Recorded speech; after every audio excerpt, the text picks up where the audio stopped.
저는 경기도에서 조그만 카센터를 운영하면서 살고 있는 40세의 남성입니다. 여러 날을 고민하다가 오늘 글을 올리는 이유는 결코 길지 않은 인생을 살았지만 가진 재산을 몽땅 날리고 죽기 일보 직전의 위기 상황을 두 번이나 겪은 기막힌 경험담을 들려드리기 위해서입니다. 지금 생각해도 등골이 오싹해지고 머릿속이 텅 비는 느낌이 들면서 소름이 끼치지만 한 여성의 도움으로 두 번의 위기를 겨우 넘길 수 있었습니다. 자기 발등 자기가 찍는다는 속담처럼 어쩌면 모든 건 사람을 쉽게 믿어버린 저의 잘못이 절대적으로 크다고 생각해요. 여러분들도 누군가 선뜻 호의를 베푼다고 하면 일단 의심하고 철저하게 확인해봐야 저처럼 어리석은 실수를 저지르지 않을 거란 말씀을 드리면서 이야기를 시작할게요. 저는 어릴 때부터 자동차를 엄청나게 좋아했어요. 네 바퀴를 달고 거칠 것 없이 도로를 달리는 자동차를 볼 때마다 신이 났고 세상에서 가장 좋은 소리가 자동차 엔진 소리라고 생각했을 정도였죠. 그러니 자동차 말고는 다른 장난감은 쳐다보지도 않았어요. 중학교를 졸업할 무렵에는 대학 진학을 포기하고 공업계 고등학교에 가서 자동차 정비를 배울 계획을 세웠어요. 꼭 대학을 포기하면서까지 기술을 배워야겠냐? 네가 아직 세상을 몰라서 그러는데 제대로 된 대학 졸업장이 없으면 나중에 후회하게 될 거야. 그러니까 다시 한번 생각해봐. 아버지, 저도 가방끈이 짧으면 사회에 나가서 무시당할 수도 있다는 거 알아요. 하지만 제가 사회생활을 할 때면 기술을 가진 사람이 좋은 대우를 받게 될 거라고요. 그렇게만 되면 좋지만 하여튼 네가 선택한 길이니까 후회하지만 마라. 제가 공고를 가겠다고 하자 아버지는 걱정을 하시면서도 제 의견을 존중해 주셨어요. 엄마도 걱정을 하셨지만 저는 공고를 졸업한 다음에 전문대학 자동차과로 가서 진정한 기술자가 될 거라고 장래 계획을 구체적으로 말했고 부모님은 더 이상 말리지 않고 제가 마음먹은 대로 하도록 도와주셨어요. 저는 계획대로 공고를 졸업하고 자동차과에 들어가서 기술을 배우고 무난하게 정비사 자격증을 땄습니다. 제 정비 실력을 인정한 교수님의 추천으로 대형 정비 공장에 취업이 되었어요. 사람은 누구나 자기가 하고 싶은 일을 할 때 최고의 능력을 발휘하듯이 저는 기계를 다루는 일이 너무 좋았고 자동차를 분해하고 조립하며 수리하는 일에 완전히 빠져버렸어요. 하지만 동료들은 그런 저를 신기한 눈으로 쳐다봤습니다. 야, 진수 너는 타고난 기름쟁이야. 자동차 부품 쪼가리 만지는 일이 그렇게 좋냐? 정비는 고장난 차에게 새로운 생명을 불어넣는 의미 있는 직업이야. 차를 만지고 있으면 시간이 어떻게 흘러가는지도 모르겠어. 진짜 별종이다. 난 공부하는 게 죽기보다 싫어서 그나마 입에 풀칠하려고 억지로 하는 게 일인데 말이야. 몇 년이 지나자 제 정비 실력은 공장 안에서는 따라올 사람이 없을 정도가 되었습니다. 5년이 지나자 네 바퀴에 엔진이 달린 거라면 뭐든지 고칠 자신감도 생겼죠. 공장장님도 제 능력을 인정해줘서 최연소 정비반장으로 승진을 시켜줘서 동료들의 부러움을 사기도 했습니다. 반장이 되자 월급도 올랐습니다. 그렇지만 아직 미혼인 처지에 돈을 쓸 데가 별로 없어서 월급을 받으면 엄마에게 모두 주었어요. 엄마는 제가 내미는 월급을 받을 때마다 좋아하시면서도 걱정을 하셨어요. 진수야, 일은 힘들지 않니? 몸은 피곤하지만 재미있어. 세상에 쉬운 일이 어디 있겠어. 참고 견디면서 때로는 즐겨야지. 그래, 우리 아들 이제 다 컸네. 그럼 엄마 소원 하나만 들어줄래? 소원? 뭐든지 말해. 이제 네 월급은 나 말고 다른 여자한테 줬으면 해. 다른 여자라니? 누구? 아휴, 네 마누라지 누구겠어. 일도 좋지만 이제 슬슬 결혼할 생각도 해야지. 알았어. 제가 28을 넘기고 30을 바라보게 되자 결혼을 하라는 엄마의 독촉은 나날이 심해졌습니다. 전 30을 넘기고 결혼을 할 생각이었지만 엄마는 제가 쉬는 날마다 맞선 약속을 잡으셨어요. 저는 내키지 않았지만 엄마의 성화에 못 이겨 여러 차례 여성들을 만나봤지만 성과는 없었어요. 저 자동차 정비를 하신다고 들었어요. 예, 맞습니다. 그럼 연봉은 얼마나 되나요? 물론 차하고 집은 있으시죠? 전 유치원 교사로 일하는데 결혼하면 그만두고 살림만 하면서 육아에 전념하고 싶어요. 혹시 맞벌이 원하세요? 그럼 곤란해요. 그리고 결혼하면 당연한 거지만 분가해서 따로 사는 거 맞죠? 맞서는 늘 이런 식이었어요. 서로에게 호감을 가지는 건 안중에도 없었고 그저 조건만 따지고 맞춰보려고 들었어요. 이런 일이 여러 번 거듭되니 맞선 자리에 나오는 여성들이 모두 가격표가 매겨진 물건으로 보여서 마음에 들지 않았습니다. 당연히 교제로 이어지는 일도 없었고요. 진수야, 이번에는 아주 확실하다? 응? 마지막으로 한 번만 더 만나보자. 큰 병원 간호사라는데 아주 참하고 예뻐. 엄마, 이제 그만해. 결혼은 내가 알아서 한다고 했잖아. 아니, 애가 왜 소리를 지르고 난리야? 엄마의 성화에 질려서 언성을 높이고 말았어요. 저는 차근차근 엄마를 설득했고 엄마가 더 이상 맞선을 보라고 보채는 일이 없어졌어요. 그리고 30을 넘길 무렵에 카센터를 운영하던 대학 선배가 제게 흥미로운 제안을 했습니다. 저와 5년 차이가 나서 같이 대학을 다닌 적은 없었지만 동문 모임을 통해서 알고 지내는 사이였고 그 선배의 정비 실력은 거의 신의 경지라고 소문이 날 정도여서 저 혼자 해결하기 힘든 문제가 생기면 선배의 카센터를 찾아가서 자문을 구했어요. 그때마다 선배는 귀찮아하는 기색도 없이 자기 일처럼 나서서 도와주곤 했습니다. 그런 선배가 갑자기 전화를 해서 술이나 한잔하자고 했어요. 저는 별 생각 없이 오랜만에 선배를 만나서 기분 좋게 술을 마셨는데 선배가 소주잔을 비우더니 자기 카센터를 인수할 생각이 없냐고 묻는 겁니다. 진수, 네 실력이면 공장에서 월급쟁이로 허송세월하지 말고 네 사업을 시작해. 선배, 이제 겨우 30이에요. 아직은 더 배워야죠. 아니야, 나도 30에 공장 그만두고 카센터 차렸어. 그런데 이제 카센터를 네가 인수해서 운영해줬으면 한다. 아이, 선배, 농담 그만해요. 내가 무슨 돈이 있어서 선배 카센터를 인수하겠어요. 야, 진수야, 너 3천만 원도 없냐? 그 정도는 모았을 텐데. 3천은 있죠. 그럼 됐어. 3천에 내 카센터 네가 가져라. 네? 전 깜짝 놀라서 선배가 농담을 하는 줄 알았어요. 하지만 선배는 진지했고 농담이 아니었습니다. 선배의 카센터는 규모가 제법 컸고 기술이 좋다고 소문이 나서 예약을 하지 않으면 점검도 받기 힘들 정도로 장사가 잘 되는 곳이었죠.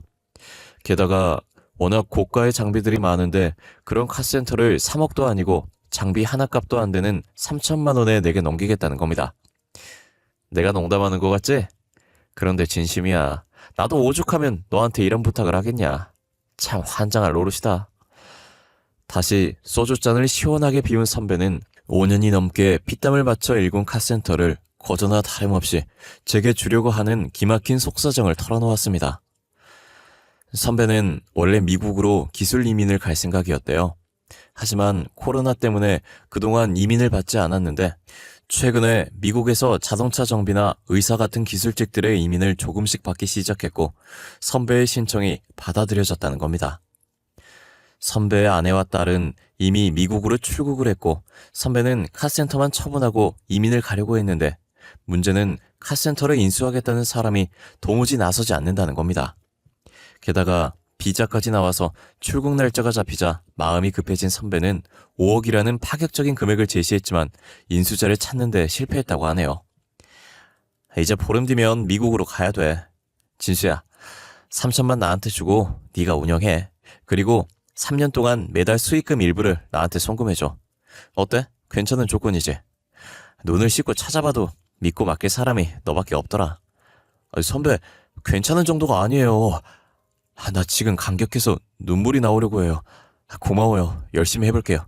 그래, 너라면 아주 잘 해낼 거야. 카센터를 맡길 사람으로 저를 선택한 선배가 너무 고마웠어요. 이것이 제게 찾아온 첫 번째 기회라고 생각했죠. 저는 엄마에게 사정을 설명하고 그동안 모아둔 돈을 달라고 했습니다. 정말 괜찮은 거지? 아무리 그래도 너무 좋은 조건이라서 믿어지지 않아. 그 큰 공장을 공짜나 다름없이 주겠다니 말이야. 엄마는 돈을 내주면서도 걱정을 했지만 저는 선배가 절대 허튼 소리 하는 사람이 아니라고 큰 소리를 쳤습니다. 저를 만난 선배는 서류들을 여러 장 내밀면서 사인을 해달라고 했어요. 제가 살펴보려고 하자 선배는 그냥 형식적인 인수인계니까 빨리 사인을 하라고 재촉했고, 서류에서 얼핏 근저당 설정과 연대 보증이란 말이 보였지만 저는 의심 없이 사인을 해주었어요. 됐어. 참, 한 가지 남았네. 은행에서 확인 전화가 올 거야. 그러면 무조건 맞다고 해. 알았지? 선배의 말대로 은행 직원이 전화를 해서 선배의 카센터를 제가 인수한 게 맞냐고 물었습니다. 저는 자신있게 그렇다고 대답했고, 녹취를 하겠다는 은행 직원의 말에 대뜸 동의했어요. 저는 은행 직원이 뭐라고 하든 내라고만 했습니다. 정말 순진하고 어리석었던 겁니다. 그날 선배에게 돈과 함께 미국에서 코리안 드림을 꼭 이루라고 덕담을 얹어주었습니다. 며칠 뒤에 공장을 그만둔 저는 희망에 부풀어서 제 사업을 시작했습니다. 고정 고객들도 제법 있었고 차를 고치는 제 실력이 입소문을 타고 퍼지면서 손님들은 나날이 늘어갔습니다. 저는 사업을 시작하면서 격리 직원을 한 명 뽑게 되었어요. 지인의 소개로 무역회사에서 격리로 일하다가 회사가 문을 닫는 바람에 실업자 신세가 되었다는 여성을 소개받았어요. 안녕하세요, 사장님. 정지훈이라고 합니다. 그녀의 첫인상은 아주 선하고 얌전해 보였어요. 특히 수줍게 웃는 모습은 괜히 제 마음을 설레이게 만들었습니다. 저는 몇 마디 물어보지도 않고 바로 다음 날부터 출근하라고 말했죠. 그녀의 얼굴을 매일 보는 것만으로도 저는 너무 행복하고 좋았어요. 일을 하다가도 창문을 통해 컴퓨터 앞에 앉아서 열심히 서류를 정리하는 그녀의 모습을 보면 피곤함이 싹 사라지고 저도 모르게 얼굴에 미소가 번지곤 했습니다. 그때 저와 함께 공장에서 일했던 후배놈이 지윤이에 대한 제 마음을 알아채고 말았죠. 후배는 제가 공장을 그만두고 사업을 시작한다고 하자 자기도 데려가 달라고 매달려서 같이 일하게 되었어요. 형, 지윤이 좋아하지? 귀신은 속여도 내 눈은 못 속여. 아이 자식이 헛소리 말고 일이나 해. 형도 이제 사장이야. 꿀릴 게 뭐가 있어. 지윤이한테 형 같은 신랑감이면 가분하지. 내가 다리 놔줄 테니까 잘해봐. 후배는 제멋대로 지윤이와 저를 불러내서 술자리를 만들더니 자기는 슬며시 사라져버렸어요. 둘만 남게 되자 어색함이 밀려왔는데 뜻밖의 지윤이가 먼저 입을 열었어요. 사장님이 저를 어떻게 생각하시는지 모르겠지만 저는 사장님 좋아해요. 말을 마친 지윤이는 얼굴이 발갛게 달아올라서 고개를 숙였어요. 아, 그래. 미투야. 엉겹결에 튀어나온 제 말을 들은 지윤이는 피식 웃음을 터뜨렸고 저도 따라서 웃고 말았네요. 지윤이와 저는 후배놈이 인정하는 커플이 되었고 사랑하는 여성이 곁에 있다는 게 이렇게도 좋고 행복한 것인지 정말 몰랐습니다. 하지만 세상을 다 가진 것 같은 행복은 어느 날 갑자기 완전히 깨지고 말았습니다. 불과 1년 만에 선배의 제안은 제 인생을 완전히 박살내고 나락으로 빠뜨리는 악마의 유혹이란 걸 알게 되었던 거죠. 은행에서 대출금 납부를 독촉하는 고지서가 날아오기 시작했지만 저는 무시했어요. 그러자 은행에서 직원들이 들이닥쳤습니다. 김진수 사장님이시죠? 대출금 변제가 이루어지지 않아서 찾아왔습니다. 대출금 거치 기간 1년이 지났어요. 약정대로 2달 이내 원금과 이자를 전액 일시 상환하셔야 합니다. 아니, 대출이라니 그게 무슨 말씀이죠? 제가 어리둥절한 표정으로 묻자 은행 직원은 제가 사인한 서류들을 보여주었습니다. 전 선배가 제게 떠넘긴 대출금이 있다는 걸 알게 되었어요. 좋아요. 그럼 상환해야 할 대출금이 총 얼마죠? 전부 5억 정도 되겠네요. 네? 5억이라고요? 놀란 저와는 달리 은행 직원은 표정 하나 변하지 않고 모든 걸 자세하게 설명해 주었어요. 그제서야 선배에게 철저하게 속았다는 걸 알게 되었죠. 선배는 처음부터 은행에서 담보대출을 받아서 장비를 들여와서 카센터를 차렸고 대출금을 갚지 않으려고 저를 이용했던 겁니다. 기술 이민을 간다는 건 새빨간 거짓말이었죠. 당연히 선배는 연락이 닿지 않았어요. 딱 2달 후에요. 그때까지 5억을 갚지 않으면 모든 자산을 압류해서 처분하겠습니다. 은행 직원은 얼음처럼 차갑게 통보하고 가버렸어요. 기계 만지는 일만 해와서 세상 물정 모르고 순진했던 저는 선배의 가머니설에 철저하게 농락당한 거예요. 저는 돈을 마련하기 위해서 백방으로 뛰어다녔습니다. 제가 사기를 당했다는 걸 알게 된 부모님까지 나서서 돈을 마련하러 다니는 처지가 되었어요. 하지만 겨우 마련한 돈이 3억 5천이었어요. 만약 2달 안에 나머지 1억 5천을 구하지 못하면 모든 걸 압류당하고 알거지가 될 신세였어요. 앞이 캄캄했고 매일 밤 한숨도 잘 수가 없었어요. 그러던 중에 믿었던 후배놈까지 일을 그만두고 자기 살 길을 찾아서 떠나버렸습니다. 그때 공경에 처한 제게 지윤이가 도움의 손길을 내밀었어요. 오빠, 무슨 고민 있어? 안색이 너무 안 좋고 틈만 나면 멍하니 앉아서 한숨만 쉬잖아. 무슨 일이야? 제 고민을 차마 털어놓을 수 없어서 망설이는데 지윤이가 거듭 물었어요. 혹시 돈 문제야? 이제는 지윤이를 속일 수 없다고 생각해서 솔직하게 모든 걸 털어놓았습니다. 2달 뒤면 알거지가 될 신세이니 그녀도 저를 떠날 거라고 생각했는데 정말 뜻밖의 말을 했어요. 오빠, 우리 엄마가 식당 운영하는 거 오빠도 알지? 엄마한테 모아둔 돈이 약간 있어. 그리고 나도 결혼을 염두하고 저축한 게 있으니 그걸로 급한 불부터 끄자. 그게 정말이야? 저는 남자 체면에 결혼도 하지 않은 예비 처가의 손을 벌리는 것이 얼굴을 들 수 없을 정도로 부끄럽고 염치 없는 일이었지만 은행의 압박과 독촉이 날로 심해져서 카센터를 지키려면 다른 방법이 없었습니다. 결혼 전 장모님의 날선 반응을 예상했지만 다행히 따뜻하게 받아주셨습니다. 하늘이 무너져도 솟아날 구멍은 있는 법이야. 그러니 용기 잃지 말고 꿋꿋하게 헤쳐나가게나. 장모님, 정말 감사합니다.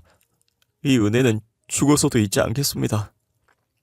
장모님의 따뜻한 위로에 마음이 울컥해져서 그만 눈물을 보이고 말았네요. 사내가 눈물이 이리 해퍼서 어째? 응? 살다 보면 지금보다 더한 일도 생길 텐데 그만 눈물 닦고 웃으면서 당당하게 살아. 그렇게 아내와 장모님의 도움으로 카센터를 지키게 되었어요. 거액의 대출을 가족이 총동원되어서 겨우 처리하고 카센터가 정상으로 돌아오자 저 혼자 살겠다고 그만뒀던 후배놈이 다시 찾아와 받아달라고 부탁을 했습니다. 한 번 배신한 놈은 또 배신한다는 말이 있지만 지금은 저 혼자만으로는 밀려드는 정비일을 도저히 감당할 수 없어서 다시 일하도록 받아주었어요. 이제는 정말 고생 끝이라고 생각했는데 그게 아니었습니다. 정말 엄청나고 충격적인 일이 저를 기다리고 있었어요. 아내와 저는 형편이 풀리자 미뤘던 결혼식을 올리고 정식으로 부부가 되었는데 불과 2년 만에 아내가 뇌종양 판정을 받고 쓰러져 버린 겁니다. 저는 담당 의사를 찾아가서 돈은 얼마든지 들어도 좋으니 살려만 달라고 애원했습니다. 하지만 의사는 굳은 표정으로 고개를 저었어요. 종양이 너무 크고 이미 다른 장기로 전이가 시작된 상황이라 수술이 불가능한 상황입니다. 의사가 되어서 이런 말씀밖에 드리지 못해 너무 죄송합니다. 지푸라기라도 잡는 심정으로 애원했지만 의사는 저의 마지막 희망마저 포기하게 만들었어요.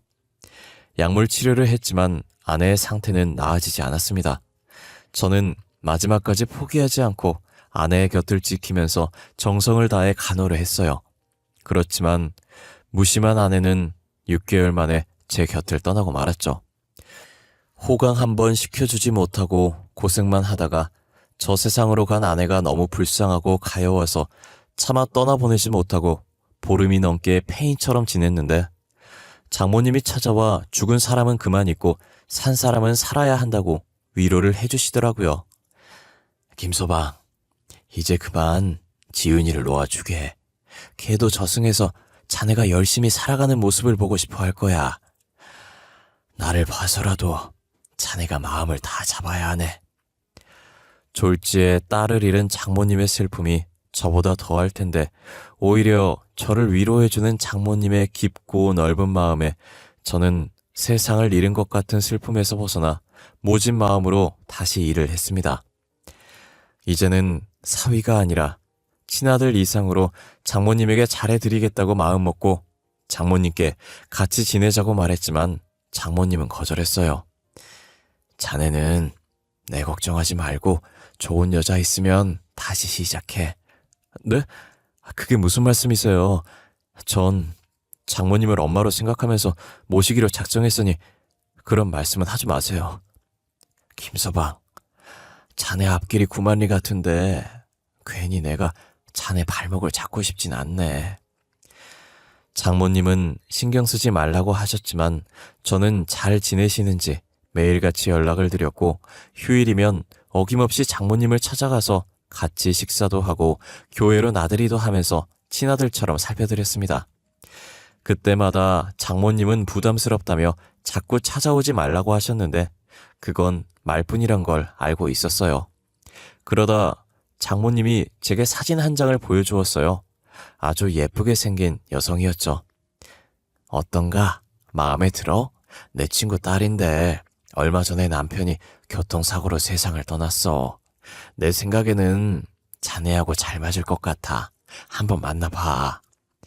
장모님은 혼자 된 사위의 재혼 중매를 서려고 하시는 겁니다. 전 어이가 없어서 장모님에게 처음으로 화를 내고 말았어요. 장모님, 왜 이러세요? 전 끝까지 장모님 모시면서 살겠다고 했잖아요. 김서방, 나를 생각해주는 자네 마음은 고맙지만 이제는 자네도 새 출발하게. 그래야 내 마음이 편해. 전 재혼할 생각 없어요. 그러니까 장모님도 다른 여자 만나란 말은 하지 마세요. 장모님은 저를 만날 때마다 미안한 마음이 들어서 불편해 하셨습니다. 하지만 저는 마지못해 장모님을 보살펴 드리는 게 아니었습니다. 장모님이 선뜻 1억이 넘는 거액을 내주지 않았다면 전 아마 이 세상 사람이 아닐지도 모르는 일이니까요. 물론 그 돈은 거의 다 갚았지만 제 마음속에는 여전히 부채의식이 자리 잡고 있었습니다.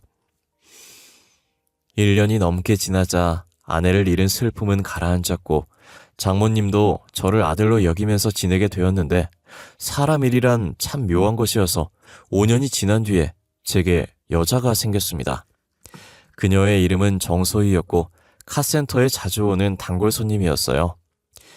그녀는 비싼 외제차를 타고 다녀서 처음부터 기억에 남았던 손님이었어요. 자동차 점검을 핑계로 한 달에 한 번은 꼭 들렸고 워낙 성격이 싹싹하고 밝아서 처음 보는 저에게 대뜸 오빠라고 불렸던 여자였죠.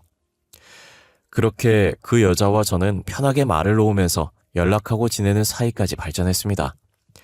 그러던 어느 날 그녀가 주말에 뭐 할 거냐고 제게 물었어요. 뭐 특별한 계획은 없어. 주말에는 그냥 집에서 쉬어야지. 오빠 뭐야, 재미없게. 그러지 말고 나랑 같이 영화 보러 가자. 그래서 주말에 소희와 첫 데이트를 하게 되었어요. 영화를 본 다음에 밥을 먹으면서 그녀의 집안이 얼마나 대단한 갑부인지 알게 되었죠. 아버지는 미국에서 사업을 하고 계시고 엄마는 부동산 투자를 하셔. 아버지는 나한테 사업을 물려줄 테니 미국으로 들어오라고 하시는데 난 싫어. 난 내가 태어난 나라에서 계속 살 생각이야.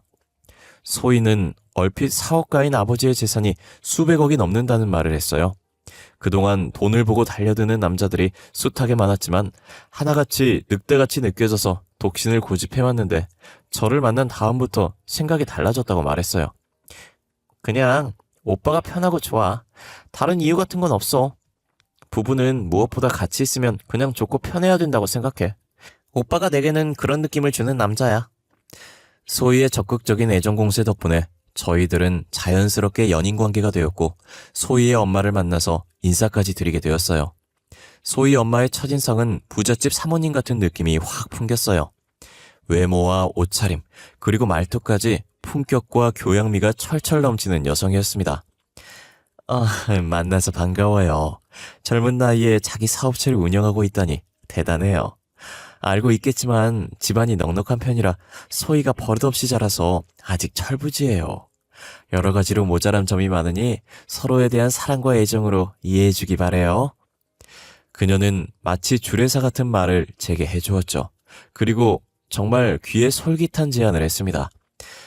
소희와 결혼하게 되면 내가 가진 여유 자금을 카센터에 투자할 테니까 아주 크게 키워봐요.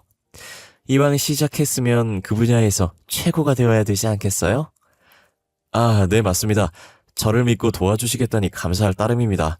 열심히 해서 꼭 보답하겠습니다. 그러면서 카센터 명의를 소희 앞으로 해달라는 말을 슬쩍 흘렸어요. 그런 건 문제가 되지 않았죠.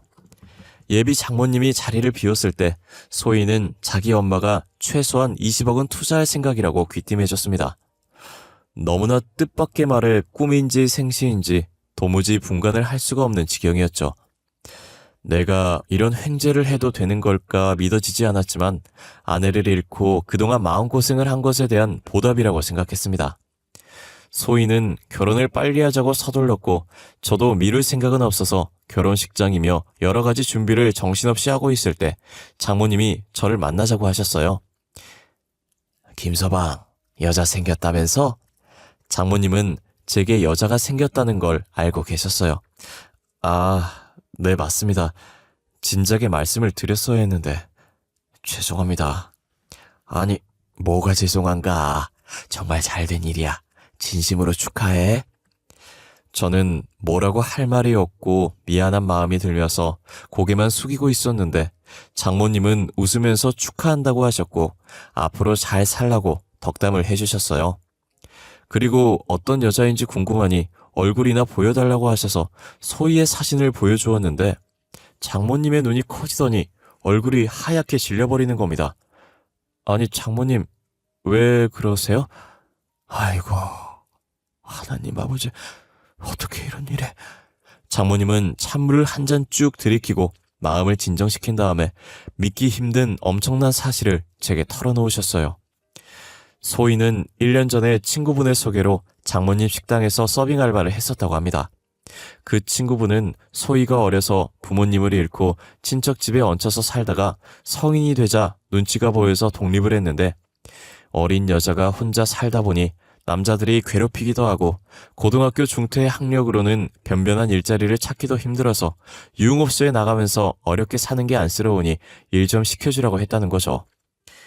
친구의 부탁으로 고아인 소희를 걷어주었는데 소희는 얼마 가지 않아 사고를 쳤다고 합니다. 유부남과 바람을 피우다가 본처가 식당으로 찾아와서 한바탕 난리가 벌어졌다는 거예요. 그리고 한 달 전에 소희가 장모님을 찾아와서 애를 가졌다는 충격적인 말을 하더랍니다. 딱 하루 만났던 남자와 애를 덜컥 만들어버렸고 심지어 그 남자와는 연락조차 닿지 않으니 장모님께 도와달라고 울면서 애원했다고 하더라고요. 결국 장모님은 얼마간의 돈을 마련해 주었는데 그 뒤로 연락이 끊어졌다는 거예요. 아이 세상에, 다른 놈 애를 가지고 혼자 키울 순 없으니까 자네를 호구로 잡아서 덤터기를 씌울 작정한 거야. 김서방, 당장 헤어지게. 한 번 속지 두 번은 속을 수 없다는 생각이 들어서 요절을 내주고 싶었지만 저는 결혼식까지 기다리기로 했습니다. 결혼식 당일 신부 대기실에서 소희와 예비 장모의 섬뜩한 대화를 우연히 듣게 되었어요. 알고 보니 예비 장모는 소희가 유흥업소를 나갈 때 알게 된 마담이었어요. 그녀들은 제가 가진 카센터를 자기들 명의로 만든 다음에 처분해서 나눠 갖고 도망을 치려는 말도 안 되는 계획을 가지고 있었어요. 주례사가 끝나고 혼인서약을 하려는 순간 결혼식장에 제가 녹음한 그녀들의 대화가 울려 퍼졌고 소희는 깜짝 놀라서 사색이 되어서 몸을 떨었어요. 곧 경찰들이 식장 안으로 들어와서 소희를 데리고 갔습니다. 소희는 끝까지 제게 오해라고 소리를 지르면서 저를 사랑한다고 악을 쓰듯이 말했지만 저를 호구로 보고 인생을 작살내려고 했던 그녀를 도저히 용서할 수 없었어요. 오빠, 내 사정이 너무 급해서 저지른 일이야. 한 번만 용서해줘. 응? 제발 부탁해, 오빠. 소희는 울면서 살려달라고 제게 매달렸지만 제 마음은 이미 돌아선 뒤였어요. 경찰을 통해서 전해 들은 말로 소희와 선배 마담은 혼인빙자 사기 혐의로 구속되어서 조사를 받고 있다고 하더라고요. 사람의 인생은 알 수 없는 것이라 앞으로 어떤 좋은 인연이 생길지는 모르겠지만 지금 저는 두 번이나 속았던 아찔한 기억이 있어서 사람을 믿을 수가 없게 되었습니다. 하지만 딱 한 사람, 장모님은 예외입니다. 늘 저를 챙겨주고 배려해주시는 장모님과 같이 살면서 오늘도 열심히 일하고 있어요. 아찔했던 제 사연 읽어주셔서 감사합니다. 여러분에게도 장모님 같은 존재가 있었으면 좋겠네요. 다들 좋은 일만 가득하시길 바랍니다. 감사합니다.